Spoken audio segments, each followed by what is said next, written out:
Si antes decíamos que el derecho es igual a norma según el positivismo jurídico, es decir, que el derecho es un conjunto de normas del Estado, ahora es el momento de ver las características de la norma jurídica. Toda norma jurídica, en cuanto tal, tiene una serie de características que hay que aprenderse. Es, en primer lugar, un juicio lógico de imputación, como ya habíamos visto en el vídeo anterior. Es una norma coactiva, es una norma válida y es una norma eficaz.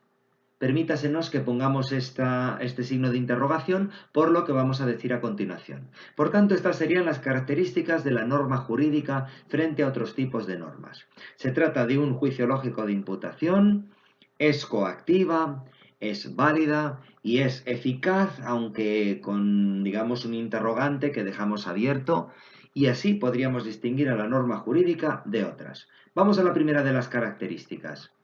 Es decir, hemos dicho que la norma jurídica es un juicio lógico de imputación.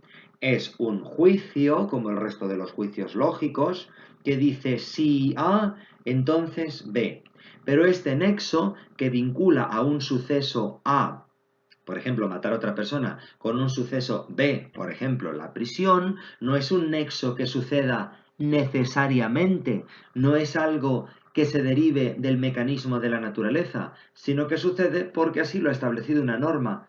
Y en eso consiste el imputar.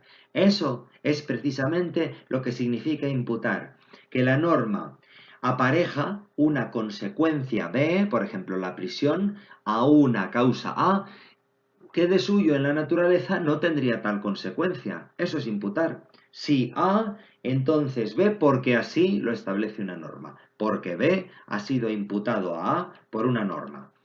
Luego eso nos permitiría distinguir el derecho del resto, vamos, de las ciencias de la naturaleza. El derecho estaría basado en la imputación, puesto que el nexo que une a las normas jurídicas lo es por una imputación, por imputación de una norma, mientras que la causalidad sería un nexo que vincula A con B necesariamente. Así pues, ya hemos explicado la primera característica de la norma, que se trata de un juicio lógico de imputación. Esto ya había quedado explicado. Pero no es la única característica de la norma, puesto que también tenemos que distinguir el derecho de otras disciplinas.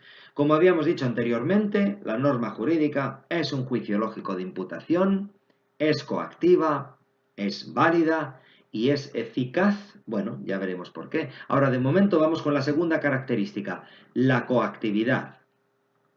Decimos que la norma jurídica es una norma coactiva. ¿Por qué decimos esto? Porque si siempre consiste en un juicio lógico, si toda norma es un juicio lógico que dice si A entonces B, en el caso del derecho, la consecuencia B siempre consiste en el ejercicio de la fuerza. Siempre que tengamos una norma jurídica, sabremos a priori que B consistirá en un ejercicio de la fuerza. Ahora bien, cuando se dice esto, a muchos estudiantes se les plantea si es verdad. Si es cierto que siempre que hay una norma jurídica, siempre lleva aparejada un uso de la fuerza. Podríamos pensar en algún tipo de normas, podría ocurrir, que no de suyo consistieran en un uso de la fuerza, en un uso de la coactividad. Un ejemplo es el de las normas que conceden derechos.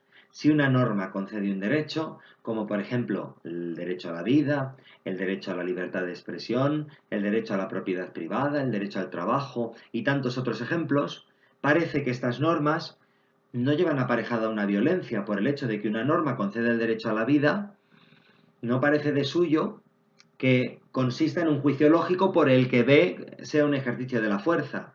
Bueno, esto sería una objeción. Es decir, Kelsen nos dice que la norma jurídica siempre es coactiva. Pero le podríamos poner esta objeción. No, Kelsen, no siempre es coactiva, porque hay normas que no llevan aparejada un uso de la fuerza. Por ejemplo, las normas que conceden derechos. Es así que Kelsen distingue entre dos tipos de normas, las llamadas normas primarias y las llamadas normas secundarias. En las normas primarias, claramente, o sea, serían el prototipo de norma jurídica, según Kelsen, siempre tendríamos que concluir que B consiste en un ejercicio de la fuerza. Si A, entonces B, donde B es un ejercicio de la fuerza. Pero podríamos pensar en las llamadas normas secundarias. Normas secundarias donde se dice si A, entonces B, siendo B un premio. Un premio que puede ser un derecho, derecho a la vida, derecho a la libertad de expresión, o puede ser un mérito, derecho a obtener un determinado puesto en la administración, derecho a obtener un determinado reconocimiento social, no sabemos. Parece que esas normas secundarias no son el prototipo, no son el arquetipo de lo que debería ser una norma jurídica. Pero si lo pensamos bien, dice Kelsen, es decir, para superar esa objeción que le poníamos, cuando se establece una norma secundaria, ciertamente se prevé un premio para una determinada persona, un premio o un derecho. Pero ese derecho que se le concede, si bien se piensa, en realidad, ¿qué es lo que supone para terceros que no son los que han recibido ese derecho? Pues en realidad para estos terceros, para estas personas que son ajenas, lo que existe es una norma primaria. Toda norma secundaria esconde una norma primaria que dice a los demás, si molestáis a este sujeto al que se le concede un derecho en el ejercicio de ese derecho, seréis castigados. Si acaso no respetáis el derecho que se le ha concedido o el premio que se le ha otorgado, entonces seréis castigados con la fuerza del derecho.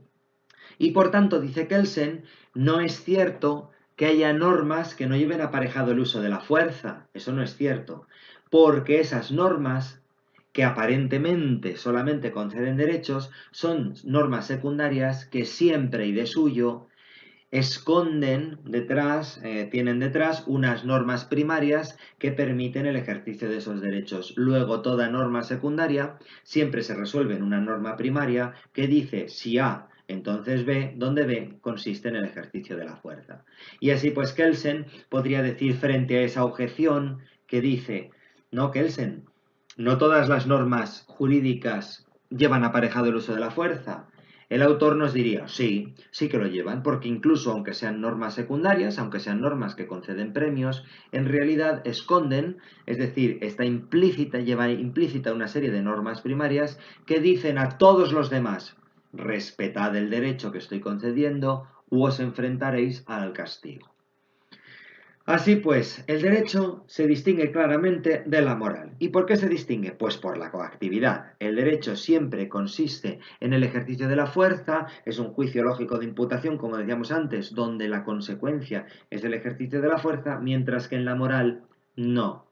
¿Por qué no? Pues porque el derecho es objetivo, su consecuencia es un uso de la fuerza verificable, empírico, mientras que la moral, como mucha gente sostiene, pues sería subjetiva, privada, individual, la consecuencia de quebrantar el orden moral depende de cada cual. Depende depende de sí mismo el sentirse mal o el imponerse ciertos castigos o esperar un castigo de parte de la divinidad. Bien, luego habrían quedado explicadas dos características de la norma. Primero, que se trata de un juicio lógico de imputación y eso nos permite distinguir la norma jurídica del resto de las ciencias naturales. La coactividad, y eso nos permite distinguir la norma jurídica de las normas morales, que es una norma válida y que es una norma eficaz. Vamos con la tercera característica, es decir, la validez, de la que ya habíamos hablado anteriormente. Decimos que la norma jurídica es una norma que goza de validez, es una norma válida. ¿Y eso qué significa? Habíamos comentado en el vídeo anterior. Pues que esa norma, la que sea, ha sido aprobada conforme a un procedimiento que, por cierto, estaba previsto en una norma de rango superior. Y que, por tanto, esa norma es válida porque ha sido aprobada conforme a un procedimiento que está previsto en una norma de rango superior, que ha sido aprobada conforme a un procedimiento que está previsto en una norma de rango superior y así podríamos seguir indefinidamente.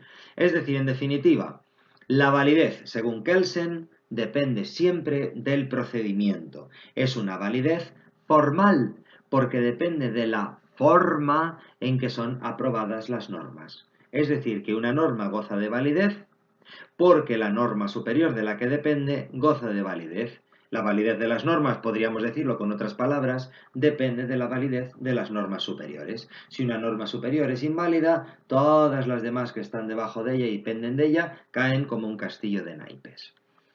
Así pues, la validez, dice Kelsen, es lo que hace a una norma ser norma jurídica. Es la esencia de la norma. Si una norma es ineficaz, quiere decir que es nula, y si es nula, quiere decir que no es una norma jurídica. Luego la norma, para ser jurídica, necesita gozar de validez. Es lo que la hace precisamente jurídica. Y cuando goza de validez, cuando ha sido aprobada por el procedimiento establecido. Por eso siempre se dice que el positivismo kelseniano es un positivismo formalista, porque la validez solamente se basa en el procedimiento, en la forma en que la norma fue aprobada, con total independencia del contenido de esa norma. Si esa norma contiene esto o aquello, si manda esto en particular o aquella otra cosa, eso no importa, no importa en absoluto. La norma jurídica puede mandar cualquier cosa. Será válida no porque sea buena, no porque mande estas cosas, no porque se ciña a estos límites, sino porque ha sido aprobada por un procedimiento formal que estaba previsto en una norma de rango superior. Bien. Pero claro, necesariamente nos tendríamos que plantear si, como decimos, toda norma depende de un procedimiento que está previsto en una norma de rango superior, etcétera, etcétera, entonces, ¿cuál es la última norma? ¿Podemos seguir así indefinidamente? ¿Cuál sería la norma que estaría a la cabeza de todas? Lo típico en los estudiantes es contestar la Constitución. La Constitución parece que es la norma de normas y que por tanto está en la cúspide de la jerarquía normativa. Pero esto no es así. No podría ser así dentro de la lógica kelseniana estricta. No podría ser así por una razón muy sencilla, porque incluso aunque la Constitución estuviera en la cúspide de la jerarquía normativa, de la pirámide normativa, ¿por qué deberíamos obedecer la Constitución? Y alguien podría decir, bueno, debemos obedecerla porque ella misma establece que así sea, ella misma en su articulado dice que ha de ser obedecida. Pero no parece que esto sea razón suficiente. No basta que una norma diga que ella es válida para que lo sea. Como por ejemplo veíamos en el vídeo anterior, la misma norma del ladrón que nos dice dame el dinero, no es válida porque el ladrón crea que es válida. En realidad, a la cúspide de la pirámide normativa estaría algo que Kelsen tuvo que inventar y que él llamó la norma hipotética fundamental. La norma hipotética fundamental sería verdaderamente esa norma que está a la cabeza de todas las demás normas. La norma hipotética fundamental sería una norma no positiva, no declarada, puesto que no ha sido aprobada por una autoridad competente, ni ha sido aprobada conforme a un procedimiento preestablecido, que nos dice lo siguiente: obedece al derecho, sea cual sea. Si vives en un estado comunista, obedece al derecho comunista. Si vives en un estado fascista, obedece al derecho fascista, sea el que sea. Pero claro, esta norma hipotética fundamental siempre ha sido considerada la parte más débil de la doctrina kelseniana, porque en definitiva suponía una contradicción o salirse de los parámetros típicos del positivismo jurídico, porque el positivismo, como ya hemos dicho, sostiene que el derecho siempre es un conjunto de normas del Estado, un conjunto de normas positivas, vaya. En cambio, la norma hipotética fundamental no es una norma positiva, sino una norma supuesta. Y eso la deja en un lugar que no queda claro. Además, ¿podría alguien considerar que esa norma que dice obedece al derecho, en realidad es una norma moral? Es una norma moral que simplemente nos dice, allí donde estés, obedece al derecho. O también podría ser considerada una norma meramente sociológica. ¿Por qué? Pues porque es, digamos, una norma que se funda en que el Estado tiene el monopolio de la fuerza. Es decir, has de obedecer al derecho, sea el que sea, porque detrás de todo ese sistema jurídico hay una fuerza, una potencia que es el Estado, con toda la soberanía nacional, que si no lo obedeces, pues hará recaer sobre ti todo el peso del Estado. Luego, en definitiva, sería meramente reconocer un hecho social. Obedece al derecho porque de otro modo, digamos, irás a la cárcel o serás privado de la vida, tantas y tantas cosas. Por eso, ya digo, la norma hipotética fundamental ha sido considerado un punto en el que la doctrina kelseniana puede que se abriera hacia otros modelos distintos del positivismo. En cualquiera de los casos, en la edición de 1934, que es la que estamos manejando, apenas aparece un par de veces y fue desarrollada más en la edición de 1960. Por eso yo no voy a hacerle especial mención, sino simplemente lo digo, pero no será desarrollado in extenso como me gustaría. Bien, en cualquiera de los casos, dice Kelsen, diríamos, para terminar de concluir todo lo que hay respecto a la norma hipotética fundamental. Puede ocurrir, como vemos en este cuadro, que todo el orden social en realidad se fundara en una maquinaria de explotación por parte de los poderosos hacia los débiles. Es posible que así sea. Puede ocurrir. Pero, sea como fuere, sean quienes sean los que están arriba de la pirámide social, sean quienes sean los oprimidos, el caso es que siempre todo orden jurídico consiste en un conjunto de normas cuya validez depende de las normas superiores hasta llegar a esa norma hipotética fundamental cuya naturaleza es un poco cuestionable. Bien, ahora vamos a ponerle una objeción a la característica de la norma que estábamos explicando y que es la validez. Vamos a ponerle en realidad dos objeciones.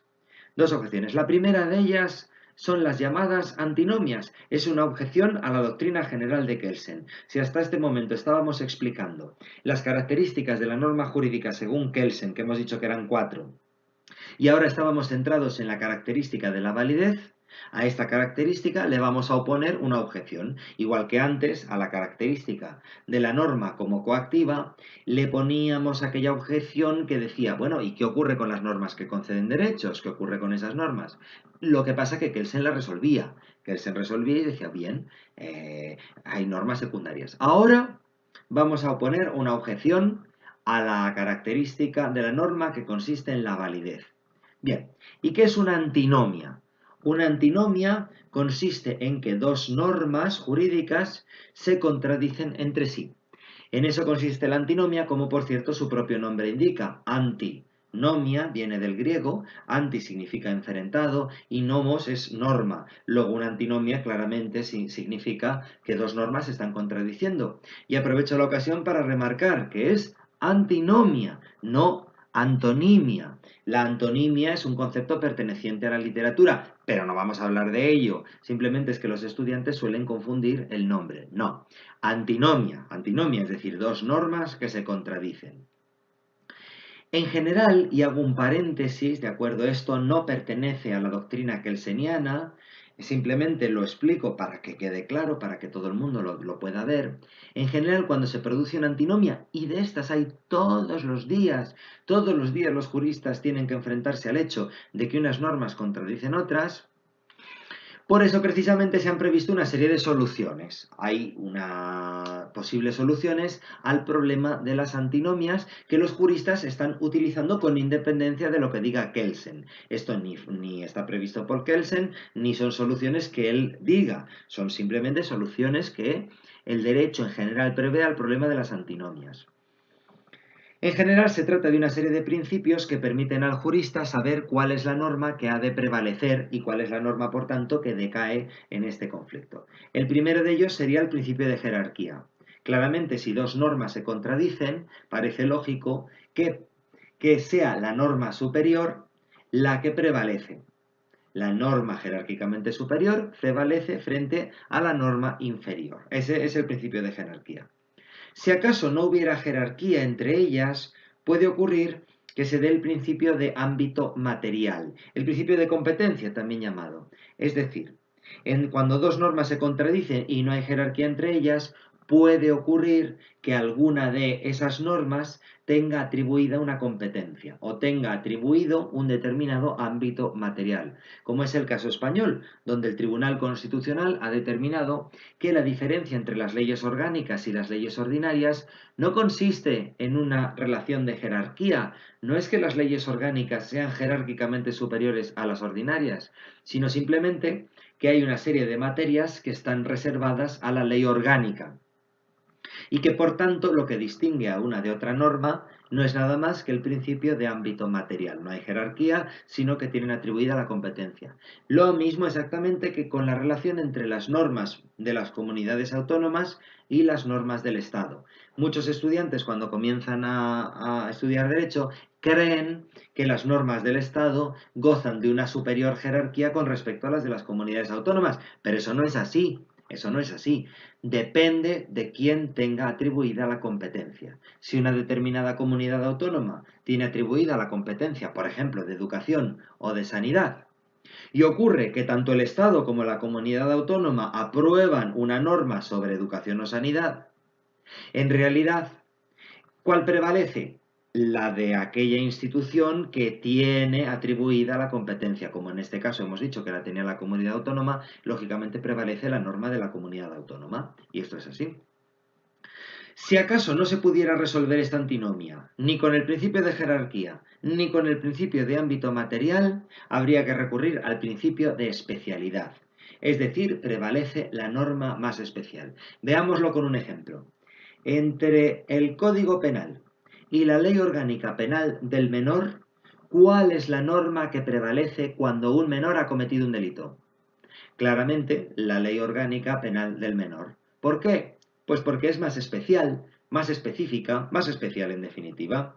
Lo mismo exactamente que entre el Código de Comercio y la Ley de Sociedades de Capital, ¿cuál es la que prevalece cuando estamos tratando de ver la normativa de una norma de una sociedad de capital? Pues la Ley de Sociedades de Capital. ¿Por qué? Pues porque es más especial. Es más especial. Luego entonces, principio de jerarquía, principio de ámbito material, principio de especialidad. Y si ya no pudiéramos resolver esa antinomia de ninguna manera, siempre podemos recurrir a un último principio, que es el principio de temporalidad.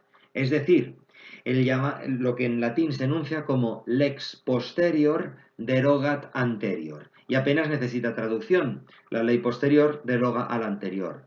Entre un código penal de 1995 y un código penal de 2003, ¿cuál prevalece? El de 2003. ¿Por qué? Pues porque es más nuevo.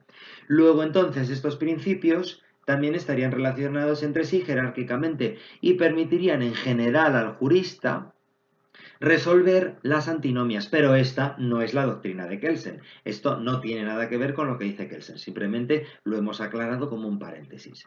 ¿Qué dice Kelsen respecto de las antinomias? ¿Qué dice la teoría pura? Bueno, está claro que cuando se produce una antinomia hay un problema de validez.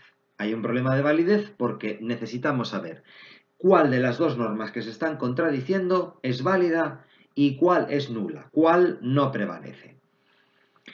Normalmente, dice Kelsen, lo habitual es que haya previsto un procedimiento para la anulación de una de las normas. Normalmente las constituciones de los estados prevén también, además de prever el procedimiento por el que se aprueban normas, también prevén un procedimiento para anular o para dejar de lado ciertas normas cuando se da el problema de la antinomia. Es el caso español, digamos, el Tribunal Constitucional sería el órgano que está encargado de dilucidar qué norma ha de prevalecer cuando se produce una antinomia. Y esta es la situación normal.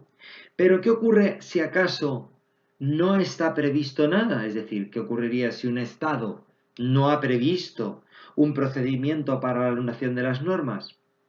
Pues parece como si Kelsen no lo dejara claro.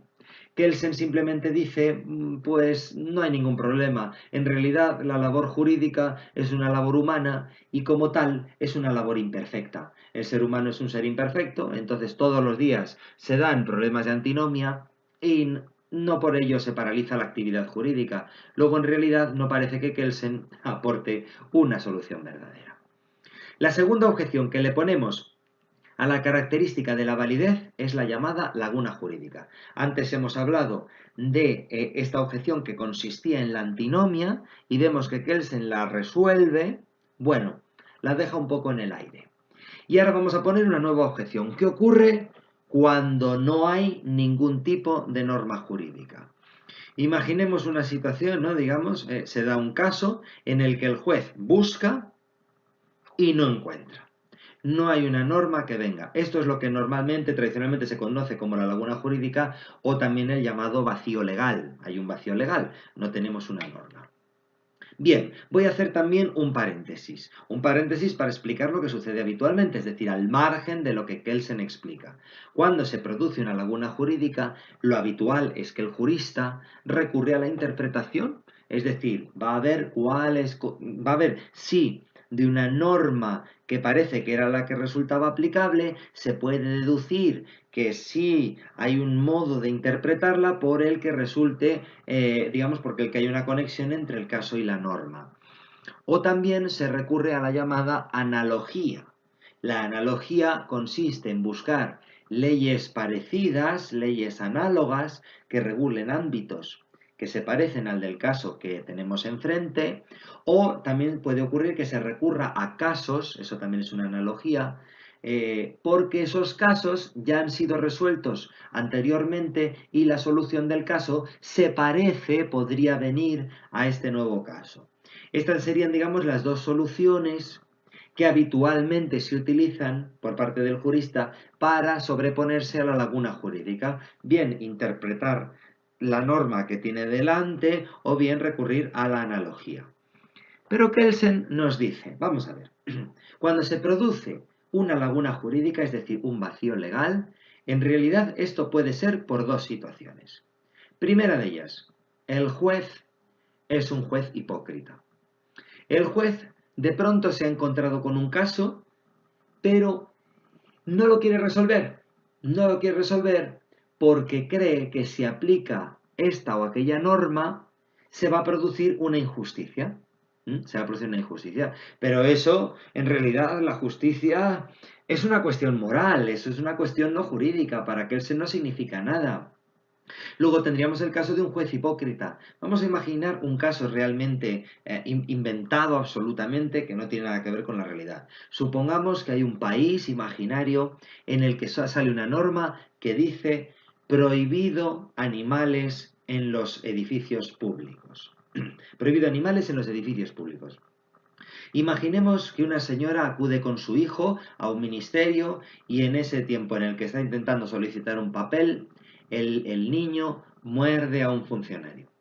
Y ese funcionario, que está enfadadísimo, demanda a la madre por haber llevado animales en contra de la normativa que establece que no se permite llevar animales a los lugares, a los edificios públicos.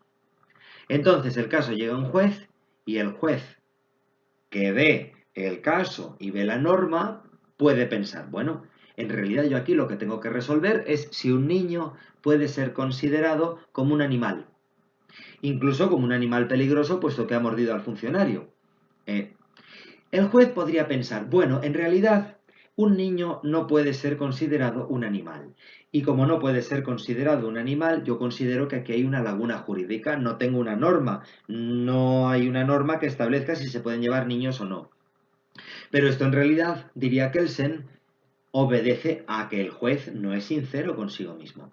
El juez está tratando de evitar la norma porque le parece que si decidiera que un niño es un animal peligroso, un animal, entonces se produciría una injusticia. Pero eso no es labor del jurista, al juez no le pagan porque haga cosas buenas, no le pagan porque establezca un orden moral, sino simplemente él tiene un puesto en el que tiene que aplicar las normas del Estado.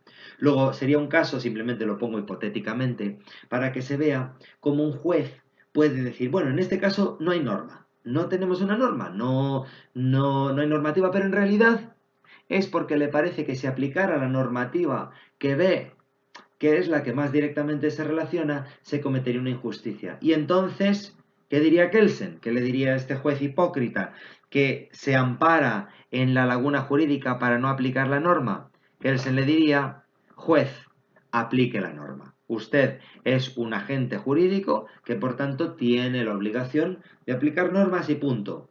¿Mm? Luego entonces, no hablemos de injusticias, hablemos simplemente de aplicación de las normas. Porque la injusticia es una cuestión moral que lo que nos llevaría es a decir que el derecho en definitiva se confunde con la moral. No, más bien el derecho tiene que ver con las normas y a eso tiene que ceñirse el juez.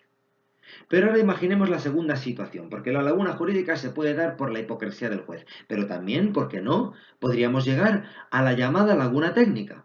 Una laguna técnica consiste en que verdaderamente, dice Kelsen, no hay una norma.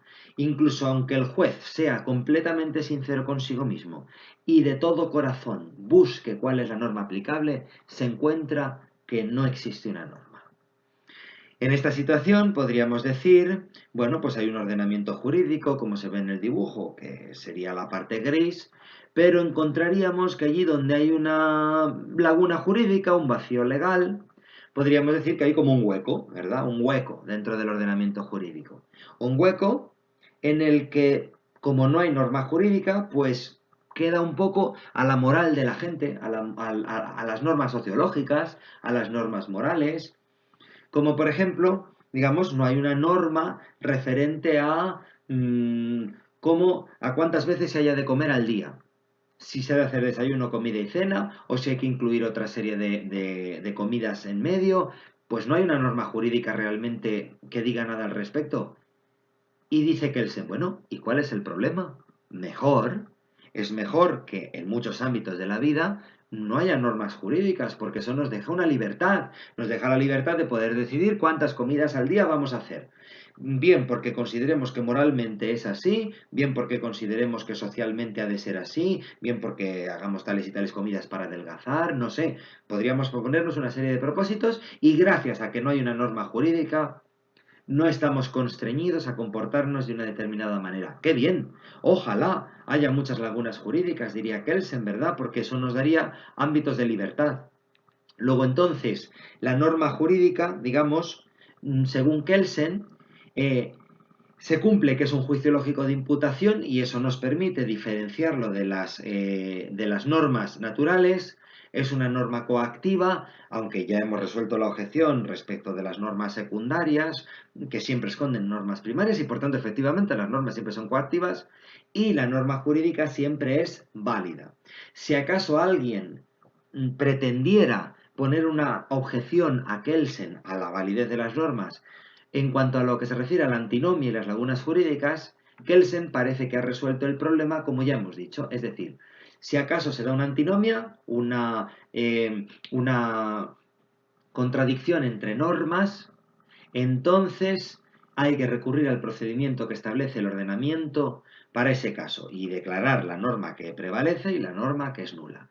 Si acaso no hay un procedimiento, pues nos dice Kelsen, no hay problema, porque bueno, la labor jurídica es una labor humana y la verdad es que es deficiente. Y si alguien quisiera oponer la objeción de las lagunas jurídicas, es decir, de los vacíos legales, Kelsen diría, eso no es una verdadera objeción. No es una verdadera objeción porque la laguna jurídica puede ser de dos tipos.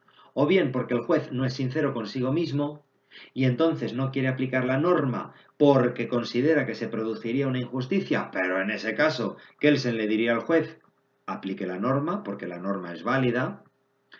Y la laguna técnica, es decir, que verdaderamente no hay norma, pero entonces no hay problema, porque si hemos dicho anteriormente que el derecho consiste en la norma del Estado, si no hay norma, no hay derecho. Luego, por tanto, no es una labor jurídica, el juez simplemente se inhibe de la causa y dice yo sobre este asunto no tengo nada que decir. Lo dejo a la moral, a las cuestiones sociológicas o a la libertad de las partes. Bien, y por último decíamos que la eficacia es una característica que queda un poco en el aire. ¿Por qué? Vamos a verlo. ¿Qué ocurre con la eficacia para que quede en el aire? Bien, recordemos que la eficacia consiste en que la norma de hecho se cumpla. Esa es la definición de eficacia. ¿En qué consiste en que una norma sea eficaz? Pues que de hecho se cumple. De hecho se cumple. Bueno, supongamos el ordenamiento jurídico, que como ya hemos dicho está compuesto por muchas normas. Imaginemos un mundo en el que todo el mundo, todas las personas, obedecieran al derecho inmediatamente. Es decir, un mundo en el que todo el mundo obedece espontáneamente al derecho. ¿Para qué nos serviría el derecho en sí mismo? Para nada.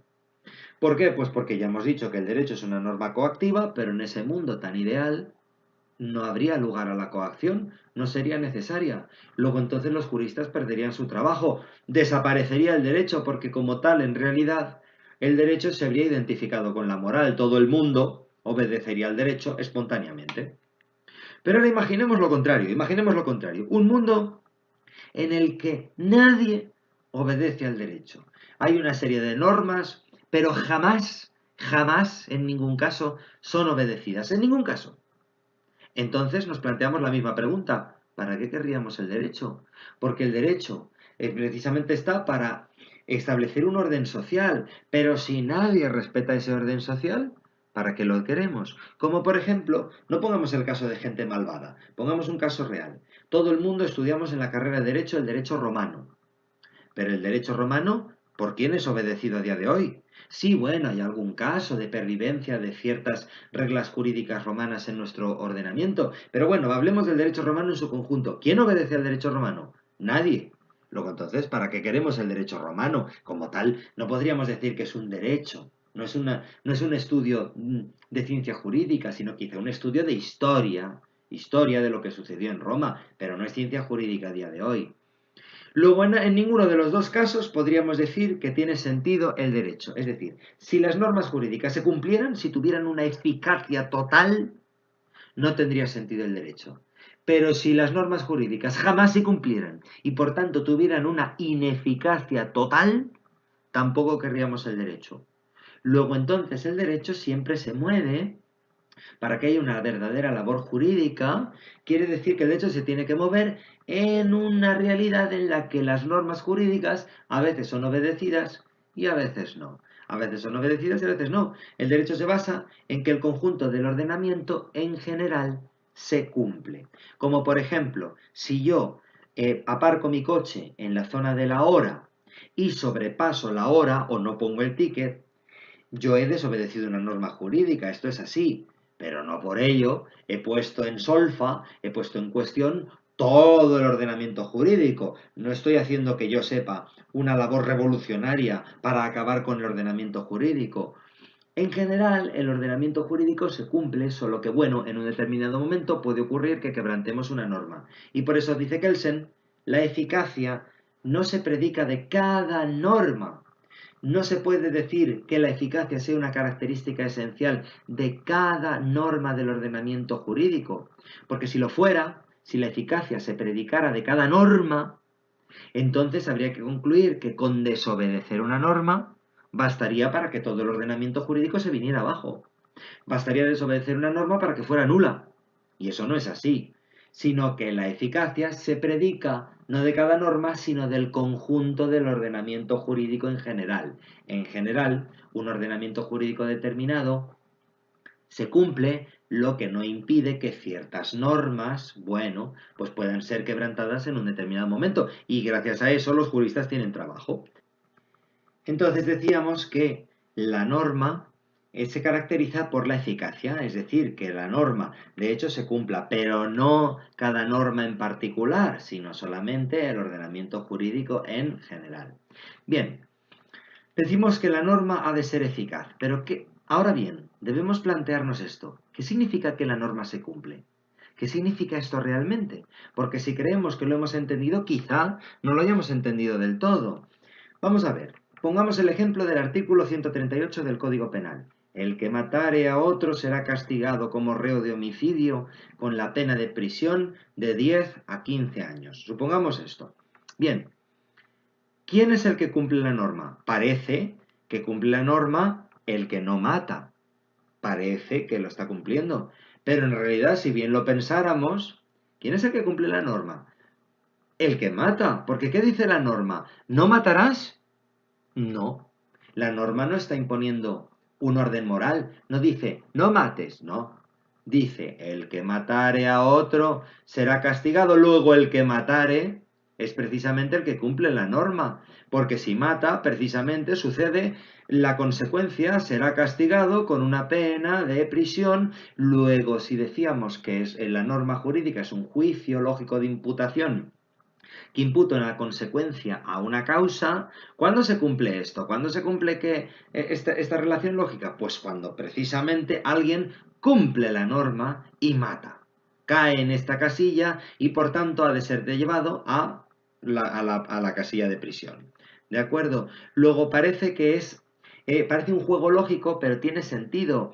Ese A de ese juicio lógico sería matar. B sería ir a la cárcel. Lo que los une es el nexo lógico de imputación, es decir, el matar a, que es un evento de la naturaleza, no de suyo lleva aparejada una consecuencia ir a la cárcel, no de suyo. Solamente es así porque lo establece una norma. Luego la norma lo que establece es precisamente las condiciones en las que se va a cumplir aquello que establece. Si matas, si A, entonces irás a la cárcel, B. Luego de la norma surge, podríamos decir, una obligación y un ilícito. Toda norma, digamos, parece que nos mueve a una cierta obligación y que origina, digamos, o establece el marco para considerar que tal o cual cosa es un ilícito. La obligación diría, no mates, no mates. Y el ilícito, digamos, en definitiva, no cumplas la norma. No cumplas la norma, no caigas en esta casilla, porque si matas, entonces serás llevado a prisión. Y el ilícito nos dice, el ilícito no es que diga, digamos, es matar. El ilícito consiste en matar. Pero ese ilícito, en definitiva, no es incumplir la norma, sino precisamente cumplirla. Cumplirla. De algún modo parece que el derecho nos dice, no cumplas la norma, aléjate de mí porque si acaso caes en esta situación, voy a castigarte. La obligación nos llevaría en realidad, dice Kelsen, a no cumplir las normas, es decir, no cumplir el supuesto, no caer en ese caso.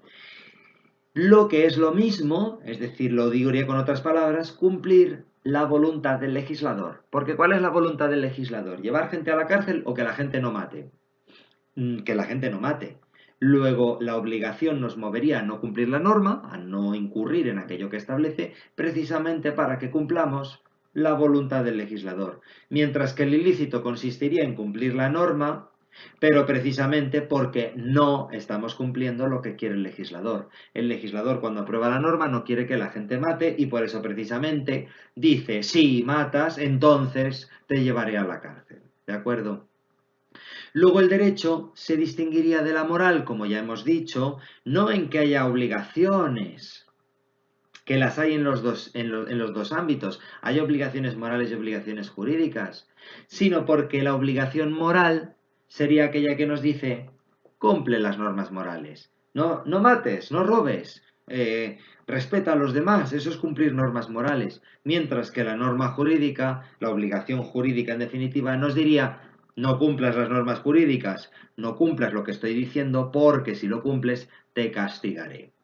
Y así de esta manera quedarían explicadas todas las características de la norma según Kelsen, es decir, que se trata de un juicio lógico de imputación y eso nos permite distinguir la norma jurídica de las ciencias naturales, que se trata de una norma coactiva y eso nos permite distinguir el derecho de la moral, que se trata de una norma válida y eso nos permite distinguir las normas jurídicas de las normas sociales. Y bueno, en cuanto a la eficacia, sí, debemos considerar que en general un ordenamiento jurídico ha de cumplirse, aunque la eficacia no es una característica que podamos predicar de cada norma en particular, sino del ordenamiento jurídico en su conjunto. Y esto era precisamente lo que habíamos hecho en el vídeo anterior, es decir, distinguir al derecho de otras disciplinas. ¿Por qué se distingue el derecho de las ciencias de la naturaleza? Pues porque sus normas consisten en un juicio lógico de imputación. ¿Por qué se distingue el derecho de la moral? Pues porque sus normas gozan de la coactividad.